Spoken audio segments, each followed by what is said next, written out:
Hello guys, welcome to Pakistani real reaction. तो कैसे हैं आप सब? उम्मीद है आप सब बढ़िया होंगे और मजे में होंगे। मेरा नाम है मैं हूं बशर। ये जो यार वीडियो हम देख रहे हैं सीरियसली शॉकिंग है।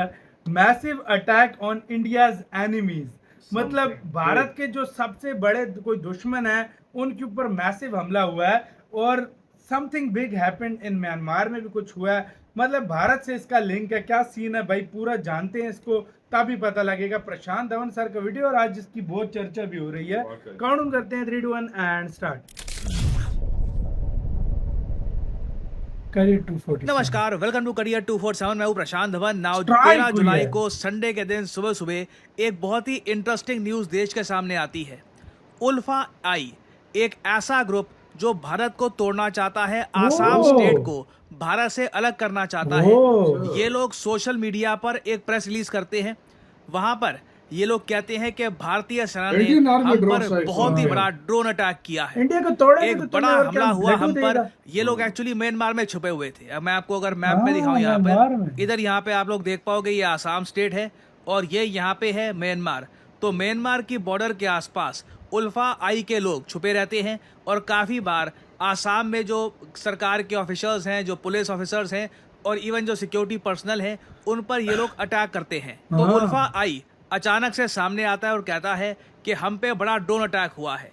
जब कई जर्नलिस्ट भारतीय सेना से पूछने जाते हैं कि क्या सच में भारत ने एक सर्जिकल स्ट्राइक कर दिया है क्या, और इस बार पाकिस्तान में नहीं, इस बार ये म्यांमार में हुआ है, भारतीय सेना चुपचाप कहती है कि नहीं, हम इसके बारे में कुछ कह नहीं सकते, कोई इंटेलिजेंस है नहीं। ऑलमोस्ट एज इफ हम इसको ग्लोरीफाई नहीं करना चाहते। अब अजीब बात देखिए, उल्फा आई कह रहा है कि हमारा बहुत नुकसान हुआ है, इनका एक बहुत ही सीनियर लीडर है, ये भी यहाँ पर मारा गया। मगर भारत यहाँ पर बिल्कुल चुप है। और अगर यहाँ पे आप सोच रहे हैं उल्फा, इनके बारे में सुना है, मगर ये उल्फा आई कौन सा है? अगर मैं गूगल करूँ उल्फा तो ये आता है United liberation front of Assam. तो ये उल्फा आई क्या है, ये भी थोड़ा सा समझ लीजिए। देखिए, उल्फा आई और उल्फा दोनों में फर्क है। उल्फा ये कहता है कि हम बातचीत करने को तैयार है, ये चाहते हैं कि भारत सरकार से ये बातचीत करे, आसाम के लिए और राइट्स वगैरह और बहुत कुछ पैकेजेस मिले। इन लोगों ने आसाम को भारत से अलग करने की अपनी जो डिमांड है ये छोड़ दी है। ये मैं उल्फा की बात कर रहा हूँ। मगर उल्फा के साथ साथ एक और संगठन है उल्फा आई। ये जो आई है यहाँ पर, दिस स्टैंड्स फॉर इंडिपेंडेंस। इस ग्रुप को लीड करता है परेश बावरा और इसने ओपनली डिमांड करी है कि आसाम को भारत से अलग किया जाए। उल्फा आई का ज्यादा समर्थन आपको आसाम में मिलेगा नहीं। आप काफी बार मेरी वीडियो की कमेंट सेक्शन में ही देखते होंगे, आसाम के लोग सारे मोहब्बत करते हैं, दे आर प्राउड इंडियंस। और मेरी कमेंट सेक्शन क्या, वैसे भी हमारे अगर बाहर निकलते हैं, ट्रैवल करते हैं, आप आसाम में जाओगे, you will feel the patriotism. वहाँ की जो अच्छी खासी majority population, they are true Indians. वो भारत से अलग होना बिल्कुल नहीं चाहते। मगर एक ग्रुप एग्जिस्ट करता है, वो कहता है कि जी नहीं, हम अलग करेंगे आसाम को भारत से। और उल्फा आई ने ओवर द ईयर्स अपने ऑपरेशंस अपर आसाम, नागालैंड, अरुणाचल प्रदेश, म्यांमार के कई इलाकों में काफ़ी हद तक बना लिए हैं। इन लोगों ने कोलैबोरेट किया है कई ग्रुप्स के साथ, जैसे कि NSCN, NDFB, इवन जो मैती मिलिटेंट्स है बताया जा रहा है, उनके साथ भी काफ़ी बार इन लोगों ने कोलैबोरेशन किया है। कई इंटेलिजेंस इनपुट्स ये भी बताते हैं कि पाकिस्तान की ISI उल्फा आई को फंड करती है, इनको रिसोर्सेज प्रोवाइड करती है। कई जो चाइनीज एंटिटीज हैं वो इनडायरेक्टली इनको सपोर्ट करती हैं। काफी बार चाइनीज मेड वेपन्स मिले हैं इनके यहाँ से, जब भी इनके जो मिलिटेंट्स हैं मारे जाते हैं। और भारत लंबे समय से म्यांमार को ये कहता आया है कि म्यांमार का जो सगाइंग रीजन है वहाँ पर ये लोग छुपे रहते हैं। जब भी इनको मार पड़ती है भारत में, ये भागकर चले जाते हैं म्यांमार के जंगलों में, वहाँ पर खुद को वापस रीबिल्ड करते हैं और फिर से नए अटैक्स लॉन्च करते हैं। तो अगेन इस बार जो ये न्यूज़ सामने आई है कि जो सीधा यहाँ पर म्यांमार के जंगलों में उल्फा आई के लोग छुपे हुए थे, एक मैसिव ड्रोन अटैक होता है। बताया जा रहा है 100 से ऊपर ड्रोन भेजे गए, पूरा आसमान ड्रोन से ढक गया। लगातार वहां से फिर वो लॉयटरिंग म्यूनिशंस बरसा रहे थे और बहुत सारे जो उल्फा आई के लोग हैं इस तरीके से मारे गए। ये अगेन रिपोर्ट किया जा रहा है न्यूज आउटलेट्स में।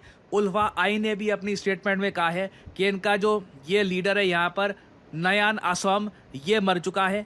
बट इंडिया इस वक्त बिल्कुल चुप है। ऑफिशियली हमने कहीं से भी कंफर्मेशन नहीं दी है कि कुछ इंडियन आर्मी ने अपनी तरफ से एक बड़ा ड्रोन स्ट्राइक किया है in the territory of Myanmar.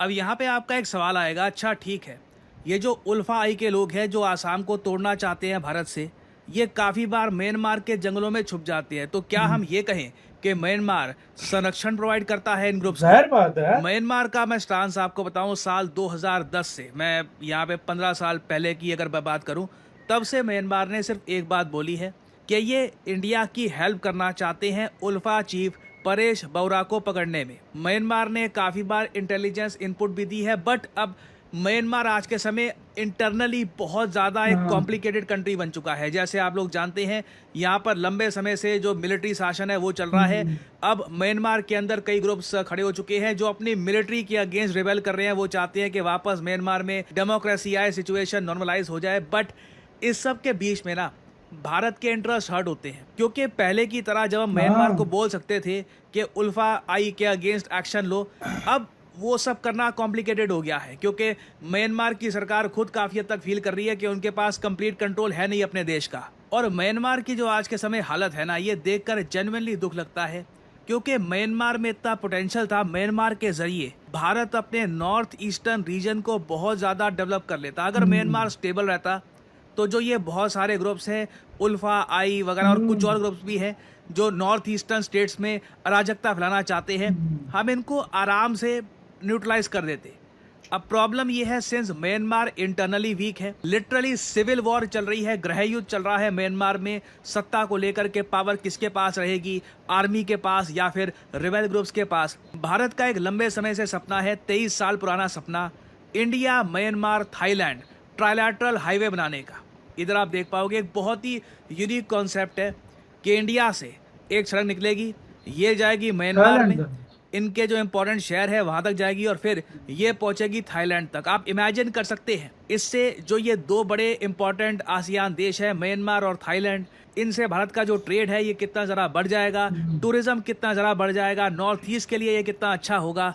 और अगर आप सोच रहे हैं कि ट्रेड में इससे कितना बूस्ट आएगा, देखो इंडिया आसियान देशों का एक फ्री ट्रेड एग्रीमेंट भी एग्जिस्ट करता है। हालांकि पीयूष गोयल साहब ने रिसेंटली कहा है कि उस फ्री ट्रेड एग्रीमेंट को रिवाइज करने की कोशिश की जाएगी ताकि भारत ज़्यादा एक्सपोर्ट कर पाए आसियान को। मगर फिर भी आप अगर देखें, इतना पोटेंशियल है, बट अनफॉर्चुनेटली जो ये ग्रुप्स हैं जिनको काफ़ी बार पाकिस्तान और चाइना इंडायरेक्टली फंड करते हैं, इस वजह से भारत को कई दशकों तक जो इकोनॉमिक फ़ायदा मिल सकता था वो मिला नहीं है। बट एटलीस्ट मैं कहूँगा रिसेंटली काफ़ी अच्छी न्यूज़ सामने आई है, कई उल्फा आई के मेंबर्स ने सरेंडर किया है। जब ये सरेंडर करते हैं तो उसके बाद और जानकारी मिलती है कि उल्फा आई के हथियार वगैरह कहाँ पर छुपे हुए हैं। रिसेंटली 30 किलो एक्सप्लोसिव मिले हैं एक जंगल में छुपे हुए। और अब जो ये ड्रोन स्ट्राइक हुई है, इसमें डेफिनेटली उल्फा आई का भारी नुकसान हुआ है। अब ये ड्रोन स्ट्राइक किसने करी है? भारतीय सेना कह रही है कि हमने करी नहीं है। तो क्या हमारी जो सीक्रेट एजेंसीज हैं उन्होंने एक सीक्रेट ऑपरेशन जिसके बारे में हम ओपनली बात करना नहीं चाहते, it remains to be seen. इससे रिलेटेड अभी डिटेल सामने आएगी, बट एक बात तय है कि इवेंचुअली जो हमारा एक ड्रीम है कि इंडिया म्यांमार थाईलैंड की कनेक्टिविटी वापस स्ट्रांग हो और साथ ही साथ नॉर्थ ईस्ट में जो भी ये सेपरेटिस्ट ग्रुप्स हैं ये न्यूट्रलाइज हो जाएं और नॉर्थ ईस्ट तरक्की करे।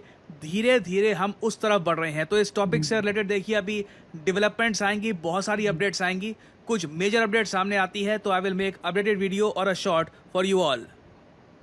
इसी के साथ हो यार वीडियो खत्म। बस समझ जाओ गैस किसने किया है, क्योंकि 100 ड्रोन म्यांमार के पास जो है और वो भी दुश्मन भी भारत का है। तो भाई किसने किया है और वो मसला भी लेकिन इंडियन आर्मी में मुझे बड़ा वो फनी लगा, नो इंटेल। हमें तो पता ही नहीं क्या हुआ, हमें पता ही नहीं है क्या हुआ, क्या हिसाब किताब है। सीधी सी बात, हम घुसकर मार कर आ गए अपने दुश्मनों को। नहीं, तुम भारत को अलग करने की बात करोगे और तुम्हें कोई छोड़ देगा यार? ये 2025 का भारत ये है। भारत वो नहीं है, भारत घुसकर मारने वाला देश है, वो किसी को छोड़ता नहीं है, और स्पेशली अपने दुश्मन को, और स्पेशली उसको जो उसके टुकड़े करना चाहता है। चाइना को भारत ने नहीं छोड़ा, पाकिस्तान को नहीं छोड़ा, तो ये तुर्की को नहीं छोड़ा। क्या बुला है? उल्फा केड़ी खेत की मूली है भाई, ये कौन सी खेत की मूली है कि भाई सब उल्फा तू बच जाएगा। और वो भी भारत में ज्यादा ड्रोन गए। मैंने असम पे कितनी वीडियोस हमने बनाई हैं, असम के बहुत लव करने वाले लोग, असम के जिस कमेंट आते हैं ना हमें, love from India Assam, proud to be Indian from Assam.